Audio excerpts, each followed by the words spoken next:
Around 8 o'clock on Sunday morning, on December 7th, 1941, the Japanese fleet attacked the U.S. naval installation at Pearl Harbor in Honolulu, Hawaii. This was, it was unexpected. Perhaps it had been expected in the long run, but not expected at that particular moment in time. So the Navy was unprepared. A lot of people had, the previous night was Saturday night, and this was Sunday morning, and it was early. The Japanese quickly roared in, and it was extremely destructive, although the sailors were able to, and the soldiers who were stationed there, were able to mount a defense. It wasn't much of a defense, and it came a little bit too late. Out of 8 battleships that were there, 4 of them were damaged, and the other 4 were all sunk, and about 2,500 Americans were killed. There were a lot of other smaller ships that were destroyed as well, and a lot of the airplanes were destroyed. This was, as Franklin D. Roosevelt put it, this was an act of betrayal. It was a day that would live in infamy, he called it. The Japanese admiral in command, Admiral Yamamoto, had actually, and the whole thing was his idea, this attack, but his plan was for the attack to begin about half an hour after Washington had been informed that Japan was suspending diplomatic ties and was going to have an aggressive response. But that didn't work out because the message was conveyed to U.S. offices in Washington, D.C. early that morning, but by the time it was transcribed and for various other reasons, by the time it actually arrived, it was about an hour after the attack had started. And around that same time, Japanese newspapers were informed that a declaration of war against the United States had been made.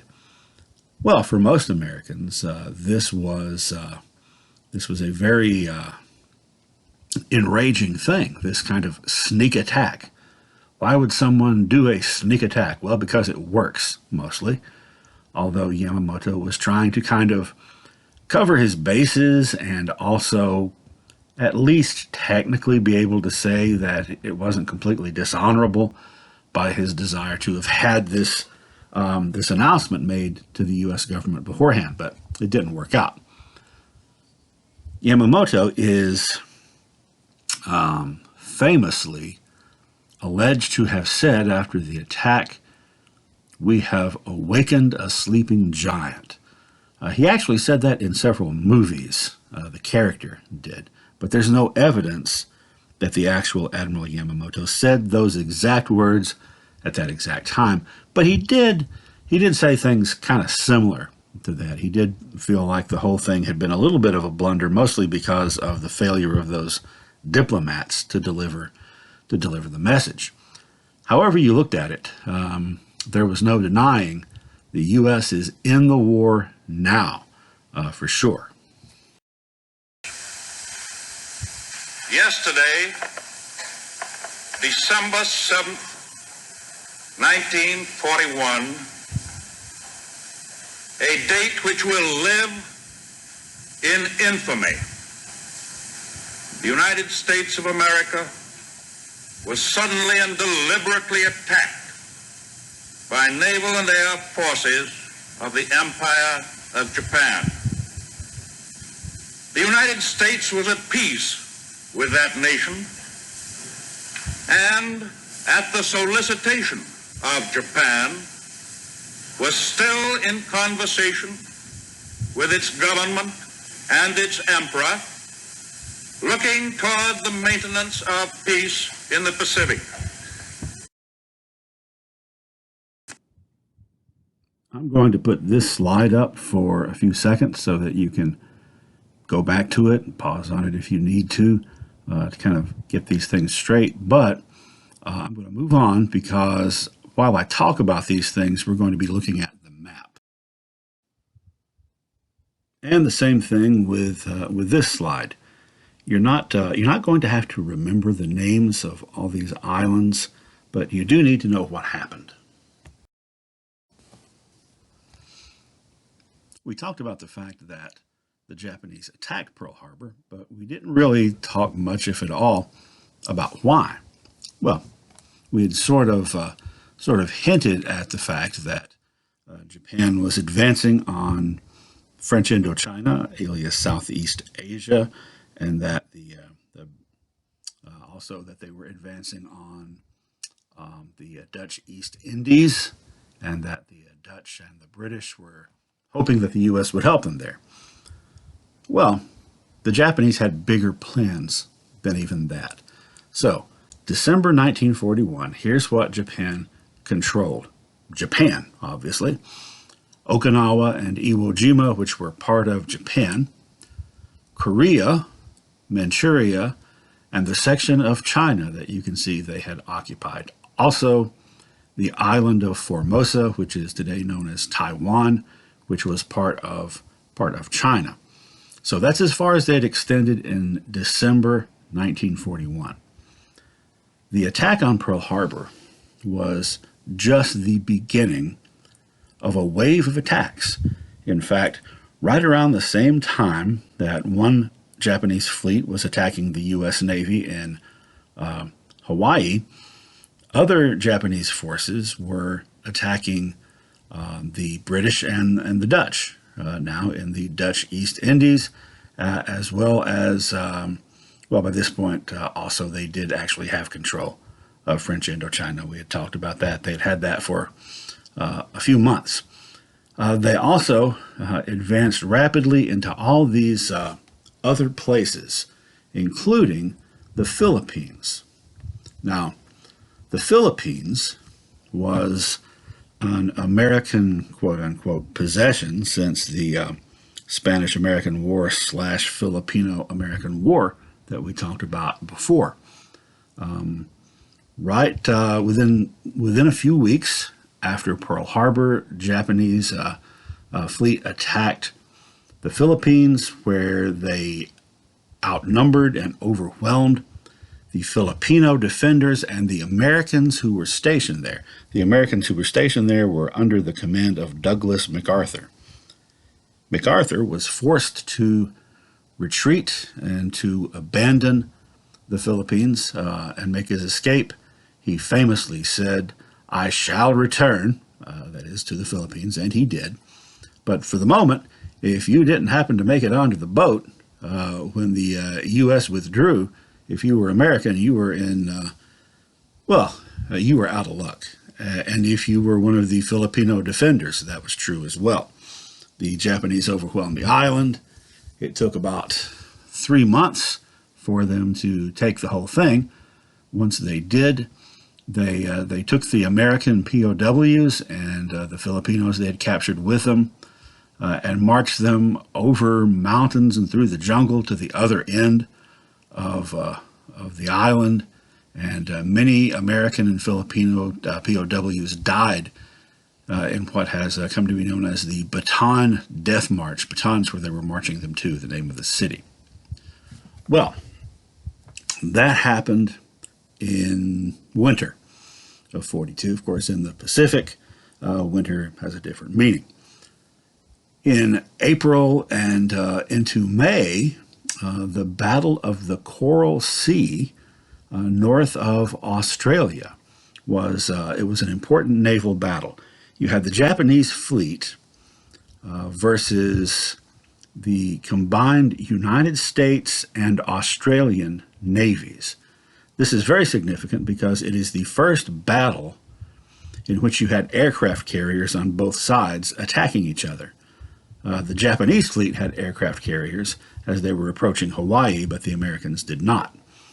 This battle was won by the Allies, and it's important because Japan was on its way, the Japanese fleet was on its way to start an invasion of Australia and New Zealand. And that was stopped. The next month, There was the Battle of Midway, which is actually far to the east, maybe just a little bit off of this map, about actually midway between the Asian mainland and North America. This also was a major U.S. victory, and some say a turning point in the naval war between the Allies and the Japanese. And it came just 6 months after the U.S. entered the war. It was a turning point because, just like the Battle of the Coral Sea, the Allies had stopped the Japanese from advancing down into Australia. The Battle of Midway prevented them from advancing any further to the east. And so that was the high point, June 1942. That's why this map is of June 1942, because this is the point when Japanese power was at its height. And from this point forward, it would start to be slowly rolled back by the Allies. Well, over the remaining course of the war in the Pacific, by which we're talking about, well, 3 more years, really, the Allied forces were under the command of General Douglas MacArthur. The naval forces were under the command of Admiral Chester Nimitz. And the military practiced a strategy, or a tactic really, called island hopping. And you can look at the island hopping thing in 2 ways. For one thing, what they were doing was they were taking back these islands one at a time, and they were usually very hard fought. These were difficult battles, hard to dislodge the Japanese, who were not inclined to surrender because it would be dishonorable. And as the war dragged on and the Allies got closer and closer to the homeland of Japan, that made the Japanese fight even harder to protect their homeland from invasion. So what would happen was that the Allies would come along and they would storm a beach. Usually you got the Marines doing that. They would come ashore, establish a beachhead. Then the rest of the forces, the army and so forth, would come in beforehand, before the Marines landed.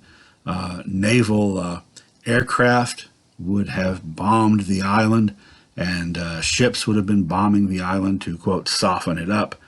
Then, once the Japanese were defeated, the Allies, which were usually, in this case, Americans, although sometimes there were British and Australians involved as well, they would have that island, and they would immediately rebuild the landing strip if they had destroyed it, or build one from scratch if there hadn't been one, so they can launch planes. And they would launch those planes at the next island and start the process all over again of bombing the Japanese forces on that island to rattle them and kill as many as possible. Same thing with the ship's guns as they were getting closer, and then the next wave of Marines and soldiers would come along. Now, if the next island was not strategically important, but it did have Japanese forces on it, they would hop over that island. In other words, they wouldn't even bother trying to take it. They would just ignore it and take the next one after it instead. Because if they successfully did that, then that other Japanese island that they had ignored is now going to be cut off, and they will have no choice but to surrender. So this was a long process, like I said, and sometimes just one of these islands or one of these island chains could take months of heavy casualties to be able to take. The whole thing started after the initial wave of Japanese attacks and the Japanese taking the Philippines. After the Battle of Midway, once things started to get rolled back, it started in the Solomon Islands, the island of Guadalcanal, from August of 42 to February of 1943.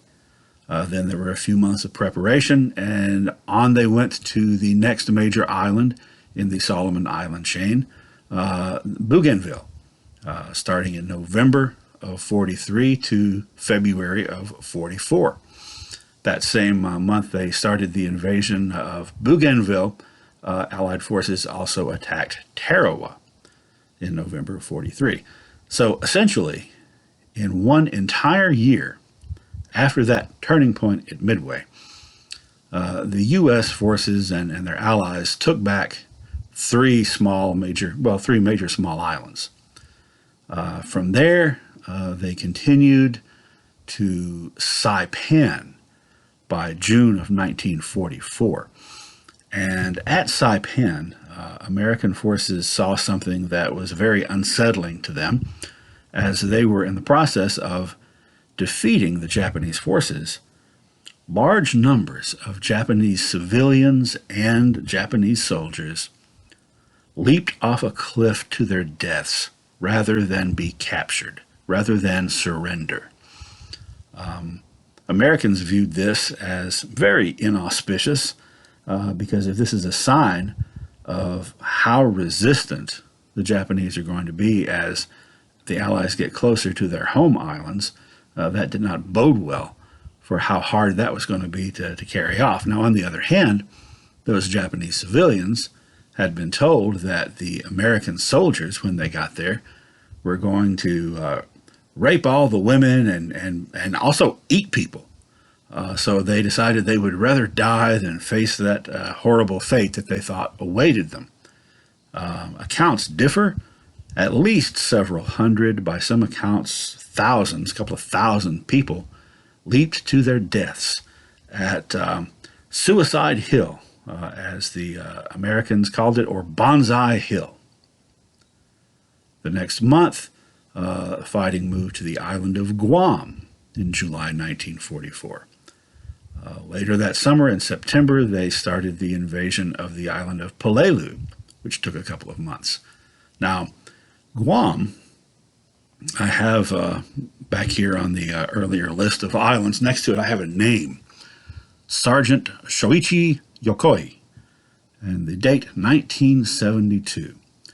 Sergeant Yokoi was a Japanese soldier stationed on Guam who fled into the jungles as the Americans approached and didn't surrender, and was unaware that Japan lost the war. He knew that they lost that island, but he thought that the country was still fighting on for years, and in fact 25 years, almost 30 years later. He was doing his own little sort of mini guerrilla campaign, eventually basically by stealing people's clothes off the line, stuff like that. But when he was discovered and finally captured in 1972, it was in all the news. And interestingly enough, it wasn't the first time this had happened.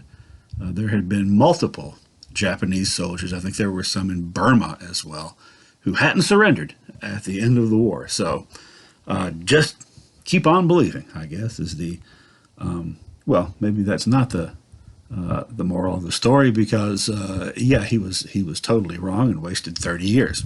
Anyway, U.S. forces then, under MacArthur, kept MacArthur's promise and retook the Philippines in October 1944,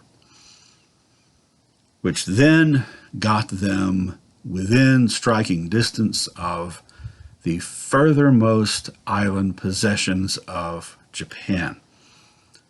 The island of Iwo Jima in February of 1945 was assaulted by U.S. forces, and it was a very, very bloody battle.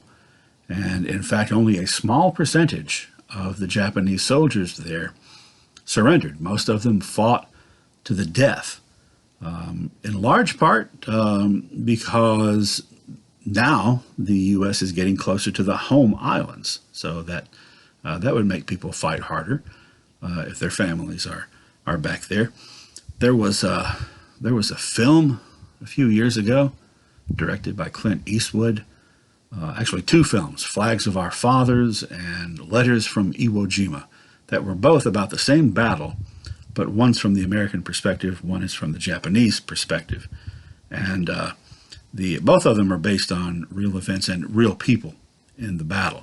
The Japanese commander, in particular, wrote several letters that he buried in a cave that were discovered years later.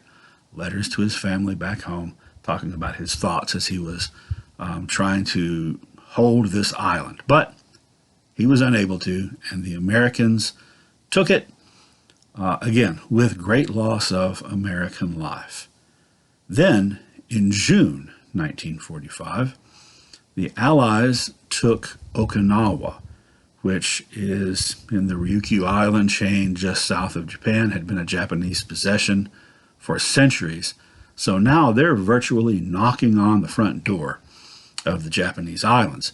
And remember that date, June 1945, because the war in Europe, which we haven't really talked about other than starting it, that had ended in May of 1945. So now Japan was the only enemy left, and the next phase was going to be probably an invasion launched from Okinawa of the Japanese islands themselves. And every expectation was that the Japanese military that was left and the Japanese civilians would resist just like they had in all those other islands, and that it was going to be a huge, huge undertaking that would require an enormous loss of life. Some studies predicted up to 1 million U.S. casualties for this potential upcoming invasion. So, I'll leave that for a cliffhanger. And now, having fought through the entire war in the Pacific in 15 minutes, we'll see if we can't do the same over in Europe.